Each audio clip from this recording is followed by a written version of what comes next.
Hello, hi, mabuhay. Welcome back. This is already part 3 of me showing you my different art supplies and materials that I have accumulated since I started in December 2020. Tapos na kita sa watercolor paints, then sa gouache paints, and for this episode, I'm going to show you the different brushes that I bought since December 2020. So, linlain dyan ang mga brushes. There are cheap ones. And there are also the, high quality ones. Pero, syempre, it comes with a cost. It's a bit pricey, especially for the beginners. So, let's start. Okay, so we will start with these brushes. I have 6 brushes from Himi. And, linlain dyan ang sizes. Linlain nga, tip. So, may round, may flat, may filbert. Sige. So, this is size 6 round, size 12. Diba? And this is filbert size 8. Size 6 nga flat brush. This one, size 10. And this one, size 4 round. Ayan. So, anom from Himi. And nylon. Bristles. Na material to nylon siya. So, ibanig ko, napabayaan ko, abi. Iba nagpirilok ron. But, pwede man natin dyan ma-revive. I-limpyuhan. Kag i-revive natin ang mga brushes natin. Sige. Next natin nga brushes. Next brushes, amo dyan mga most recent kung aging pamakal. So, I don't know, kaduro-duro ka mga watercolor brushes, kung gouache brushes, pero sige gapon na ako ng laka pinamakal. Anyway, barato lang man dyan, wala ganit siguro 100 pesos. Diyan mga 100 plus lang dyan. So, amo dyan mga brushes pagid. Mga synthetic brushes natin. Diyan medyo lumok pata nagawa compare digya. Pero, amo dyan, mga brushes natin yung pamakal lately. Diyan, nakaset man dyan. So, 5 sanda sa isa kaset, line-line nga size. This one, do chisel type ta na nga brush. Diyan do lang alam mo sa filbert nga may, let's see, rake. Rake ang ngaran, 1/4 ang size. This one, angular. Angular, 1/2 ang size by Beste. Beste. This is round 4. This is also round, filbert 4. Ayan, filbert. And this one, ang gamay-gamay is liner. Liner brush, size 0. Another brush set na duro-duro gid. So, this is by Celine. Size 12. So, these are Chinese brushes. That's why medyo barato. This, I think, is 100 plus lang. Almost 200. Size 8 nga filbert. Ayan, size 10. 11. Ayan, lain-lain nga sizes. And ang namian ko is this one, very unique. I don't know ano tawag ka dyan klase brush. O, naga-bend. So, more on detailing. Siguro dyan ang mga brush. So, yung mga gagmay nga brushes. Size 0. Tapos may dyan nga lagbog. Ang lagbog, I believe, are liner brushes. Size 2. Diba? Lagbogan ang mga brush. O, labog-labog. Yan, ang brushes. So, iban wala pa nagamit, iban gamit na. Barato lang dyan, Chinese brushes. Pero syempre, hindi gid namin ang quality kang hairs. Pero lumok man tana. And this is also good for gouache man. Nagamit ko rin ng iban and watercolor. This one, 4 sanda.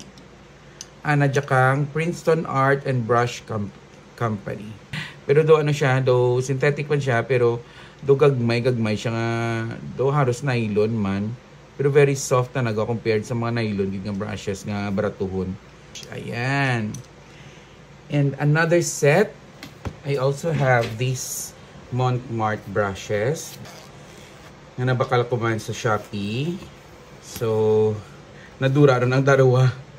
I don't know kung diinon to. Pero isa lang ang halos gamit na gamit ko this one. Flat brush daw mo yung gamit na gamit. This one for wash, flat man. Filbert, round brush. Yan. Ay nakaset dyan. Actually nakabutang sa may this is perfect for gouache nga paints, nga painting. So that's why amo dyan purchase. Kung lain dyan ka set, may for acrylic, may for oil, may for watercolor.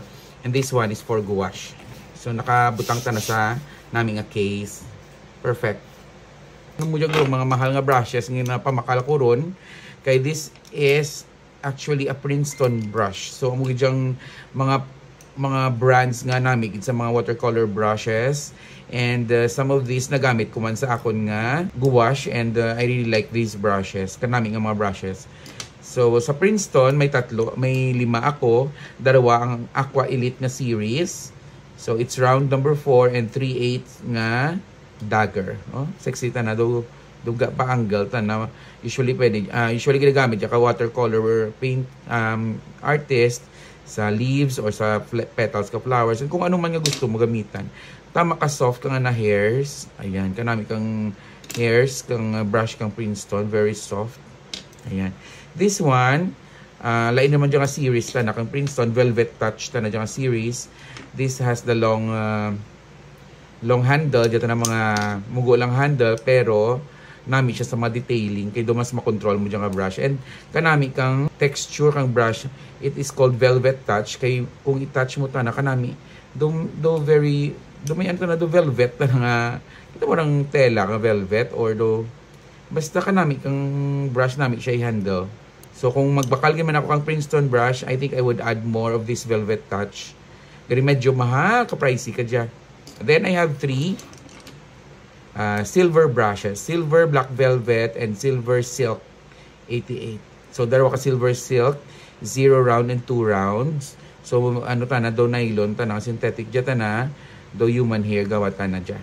Ang Silver Black Velvet. So this is best for watercolor, ang do mga human hair, mga super soft. So kung mga nylon ganing mga synthetic, do mas namit ta na sa gouache. O kung makita ninyo, kalain ang punta na, so i-revive nato na karon. Ilimpyuhan nato ng mga brushes, and I am using this brush cleaner by The Masters. So gamit na siya gawa. Pero by buhay siya maubos. Do habon dya, do soap, and then amo dyan gamiton mo mag-clean ting mo brushes. So next, madto kita sa aton nga mga travel brushes, mga traveling brush. So first, ang aton nga watercolor traveling brush nga very unique. Actually nylon man dyan ang nga brush, pero may may tube tana or compartment nga dyan mo ginasulod ang tubig. You put water inside, and then ang murang ginagamiton mo, no need to dip it in water pa sa may cup or sa may mug or sa kung ano mga surudlan, water basin. May water na nga daan, you just have to squeeze this, and then the water will come out, and then you can use your brush. So may round, may 3 ka flats. I don't know why 3 ka flat. Actually duro dyan daan ang ako nga mukha dyan, especially yung green, 3 dyan ka green. So hindi ko na siya makitaan, karadura rin siguro. Well anyway, nami man dyang round brush nami man dyan. These are my travel brushes, and also may mga portable brushes pa ako nga fit or perfect for traveling. So dyan na makakaskakas mo dyan ang surudlan. Diyan na yan. And then instant magic brush na siya. O diba? Hindi pa siya gamit, not yet used. See? The shape is still intact. So I haven't used yet all these portable brushes that I have.